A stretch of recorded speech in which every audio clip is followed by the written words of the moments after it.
Kannada film KD the devil के हिंदी गाने sir की चुनरिया को लेकर चल रहा विवाद गहरा गया है और संसद तक पहुंच गया है।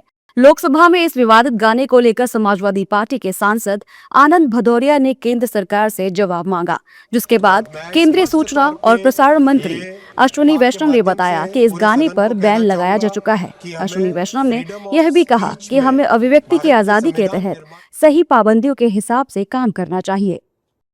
जिस गाने के बारे में माननीय सांसद महोदय ने कहा है, ऑलरेडी उस पे बैन लग चुका है, और मैं स्पष्ट तौर पे ये आपके माध्यम से पूरे सदन को कहना चाहूँगा कि हमें फ्रीडम ऑफ स्पीच में भारत के संविधान निर्माताओं ने जो रीजनेबल रिस्ट्रिक्शंस लगाए, उन रीजनेबल रिस्ट्रिक्शंस के हिसाब से ही चलना चाहिए।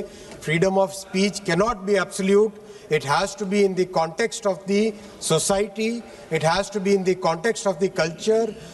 सर की चुनरिया गाने के विवाद के चलते अब सियासत भी गर्मा गई है। कलाकार से नेता बने सांसदों ने इसका कड़ा विरोध किया है और बॉलीवुड को फटकार लगाने की बात कही है। इस दौरान बीजेपी सांसदों ने कहा कि बॉलीवुड को समझना चाहिए कि वो देश के युवाओं को क्या परोस रहे हैं। अश्लीलता और एक चीप पीआर टैक्टिक्स और अटेंशन सीकिंग के लिए बॉलीवुड ने हर हद पार कर दी है। सारा देश जो है वो उनको धिक्कार रहा है, उनको फटकार रहा है, लेकिन कोई, मुझे नहीं लगता उनको कोई भी शर्म है, क्योंकि इस तरह के गाने हम बचपन से सुनते आ रहे हैं। ये कोई बड़ी बात अभी नहीं हुई है, लेकिन बीच बीच में उन पे प्रतिबंध लगा है और अभी मुझे लगता है उनके लिए और ज़्यादा स्ट्रिक्टनेस होनी चाहिए। और इस तरह की अश्लीलता जो है का प्रदर्शन, जिस तरह से सामाजिक जो है संस्कृति को भी लेकर फैमिली के साथ बैठकर टीवी ऑन करना जो है दुश्वार हो गया है, तो इसका भी जो है मुझे लगता है बॉलीवुड पे कुछ अच्छी लगाम लगानी पड़ेगी। देखिए, कोई भी अश्लीलता जो संस्कृति संस्कार को ठेस पहुंचाए उसको बढ़ावा नहीं देना चाहिए। अब सिनेमाकार को भी धुरंधर जैसी फिल्मों को भी देखना चाहिए कि बगैर कुछ डाले भी कई हजार करोड़ का बिजनेस कर सकती है। बिजनेस या किसी गाने को चलाने या फिल्म को गरमाने के लिए कुछ ऐसी सब चीजों को इस देश में नहीं लाना चाहिए। ये अच्छी बात नहीं है, मैं इसका विरोध करता हूँ। कोई भी गाना हो, कोई भी सीरीज़ हो या कोई भी फिल्म में इस तरह की बात होती है, तो मुझे लगता है कि फिल्म बनाने वाले जो हमारे चाहे प्रोड्यूसर हैं, डायरेक्टर हैं, उन सबको इस बात की चिंता करनी चाहिए।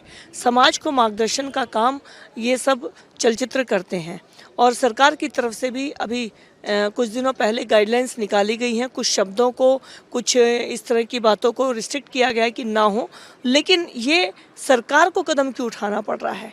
इन फिल्म बनाने वालों को, इन गाने को लिखने वालों को या इसको डायरेक्शन देने वालों को खुद इसकी चिंता करनी चाहिए।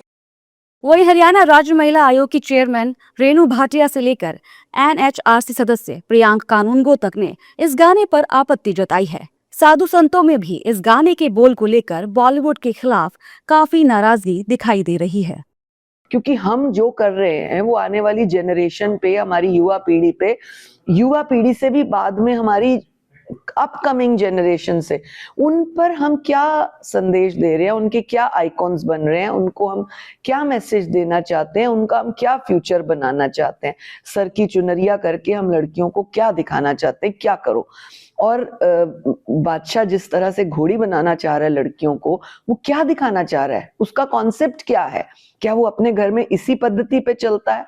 एक तो घटिया भाषा, एक घटिया एक्शंस, ऊपर से खुद को हरियाणा का कहना, खुद को यहाँ का बेटा कहना, क्या चाहते क्या हो आप? हमारे पास जेम्स ऑफ बॉलीवुड और राष्ट्र ज्योति नामक एक्टिविस्ट ग्रुप से ये शिकायत आई थी कि इस तरीके की एक मूवी है जिसमें बहुत ही अश्लील किस्म के गाने लिखे गए हैं। कोई रकीबुल आलम नाम का लिरिसिस्ट है, उसने ये गंदे गाने लिखे हैं और वो यूट्यूब पर उसका गाना रिलीज़ हुआ है। हमने भारत सरकार के इंफॉर्मेशन ब्रॉडकास्टिंग मिनिस्ट्री को, भारत सरकार के ईटी और आईटी मिनिस्ट्री को और सेंसर बोर्ड को नोटिस किया है और हमने उनसे कहा है कि भाई, महिलाओं को ऑब्जेक्ट के रूप में दिखाना, महिलाओं को उपभोग की वस्तु मानने की संस्कृति का प्रसार करना और बेहद अश्लील किस्म के गानों की संरचना करके उनको समाज में परोसना, ये चीज़ें भारत में नहीं चलेंगी। देखिए, नाराज़गी जाहिर करना उनका हक है और करना भी चाहिए इस प्रकार के गाने का। और इस प्रकार के जो शब्दावली उस गाने में प्रस्तुत की गई है, इससे प्रतीत होता है कि ये बॉलीवुड हमारे समाज को, हमारे परिवार को क्या दिशा देना चाहता है, समाज परिवार को किस ओर लेके जाना चाहता है। क्या यही अब रह गया है कि दो अर्थी जिसके डबल मीनिंग हो? ऐसे गानों से समाज में आने वाली जो हमारी युवा पीढ़ी है उसका भविष्य किधर जा रहा है? विवाद बढ़ने के बाद गाने के लेखक रकीब आलम ने लिरिक्स को गलत माना है। रकीब आलम ने गाने के लिरिक्स को अभद्र मानते हुए अपनी गलती मानी है और गाने को सोशल मीडिया प्लेटफॉर्म से हटाए जाने की बात भी कही है। एक्चुअली मैं खुद इसके खिलाफ हूँ, क्योंकि मेरे छोटे छोटे बच्चे हैं। कल चल के मेरे बच्चे भी पूछेंगे कि मेरे पापा इस तरह के गाने लिखा करते थे क्या। तो मुझे भी इस बात का एहसास है, और इस तरह मेरे जैसे और कई लोग हैं कि ये गाना इस तरह इतना अश्लील गाना है कि लोग मतलब अपने बच्चों के साथ, अपने भाई बहन के साथ, किसी के साथ ये सुन नहीं सकते। इतना अश्लील गाना है।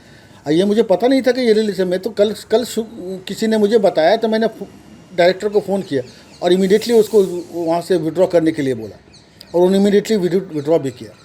तो मैं बहुत ही अपने आप को जिम्मेदार मानता हूँ कि इस तरह के गाना बिल्कुल, मैं तो खुद इसके खिलाफ रहता हूँ।